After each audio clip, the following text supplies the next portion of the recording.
உங்க யாருக்கும் தெரியாத ஒரு சூட்சமமான பரிகாரத்தை நான் சொல்றேன். கடவுள் மீது நம்பிக்கை இருக்கவங்க இந்த வீடியோவுக்கு ஒரு லைக் கொடுத்துட்டு நம்ம சேனலை சப்ஸ்கிரைப் பண்ணிட்டு வீடியோவை முழுசா பாருங்க. பொதுவாக நாம் அனைவரும் சிவன் கோயிலுக்கு செல்வோம். அப்படி செல்லும் போது அங்குள்ள மூலஸ்தவருக்கு அர்ச்சனை பண்ணி முடிச்ச உடனே பொதுவா நம்ம எல்லாருக்கும் பிரசாதமும் பூவும் தருவாங்கல்ல. அந்த பூவை சிவனுக்கு எதிரில் இருக்கும் நந்தி தேவர் மேலையோ இல்ல அருகிலையோ வச்சுட்டு வாங்க. நான் ஏன் இதை செய்ய சொல்றேன்னா, நந்தி பகவான் சிவபெருமான் கிட்ட கேட்ட வரம் தான் இது.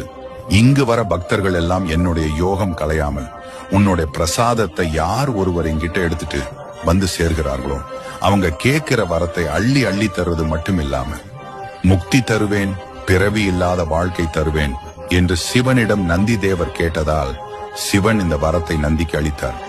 இந்த விஷயத்தை நீங்க கண்டிப்பா நம்பி செஞ்சீங்கன்னா திருமண தடை, ஜாதக தோஷம், அனைத்து விதமான பிரச்சனைகளும் கண்டிப்பா நீங்கிவிடும்.